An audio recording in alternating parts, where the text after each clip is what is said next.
Hi అండి. ఈరోజు ఎంతో హెల్తీ అండ్ టేస్టీ అయిన lunch box recipe carrot rice ఎలా ప్రిపేర్ చేసుకోవాలో చూసేద్దాం. చాలా టేస్టీగా ఉంటుంది, సింపుల్గా అయిపోతుంది. దీనికోసం ముందుగా క్యారెట్స్ని ఇలా తురుముకొని పెట్టుకోవాలి. ఇప్పుడు స్టవ్ మీద ప్యాన్ని పెట్టుకొని నెయ్యిని కానీ ఆయిల్ కానీ యాడ్ చేసుకొని కొంచెం జీలకర్ర, 2 లవంగాలు, ఇంచు దాల్చిన చెక్క, 2 యాలకులు వేసుకొని అవి కొంచెం ఫ్రై అయిన తర్వాత 2 పచ్చిమిర్చి, ఉల్లిపాయ ముక్కలు, కొన్ని జీడిపప్పు పలుకులు, కొంచెం కరివేపాకు యాడ్ చేసుకొని అవి దోరగా ఫ్రై చేసుకోవాలి. ఇవి ఫ్రై అయిన తర్వాత మనం ముందుగా తురిమి పెట్టుకున్న క్యారెట్ని వేసుకొని కొద్దిగా సాల్ట్ యాడ్ చేసుకొని ఇది పచ్చివాసన పోయేంత వరకు ఒక 5 మినిట్స్ ఫ్రై చేసుకోవాలి.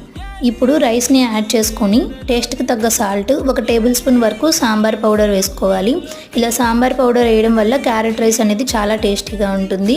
అంతా ఒకసారి మిక్స్ చేసుకొని ఒక 2 నిమిషాలు ఫ్రై అయిన తర్వాత చివరిగా కొంచెం కొత్తిమీర యాడ్ చేసుకుంటే మన healthy and tasty carrot rice ready. ఇలా చేసుకున్న క్యారెట్ రైస్ని ఇలా డైరెక్ట్గా తిన్నా లేదా పెరుగు రైతాతో తిన్నా చాలా టేస్టీగా ఉంటుంది. ఒకసారి ట్రై చేయండి.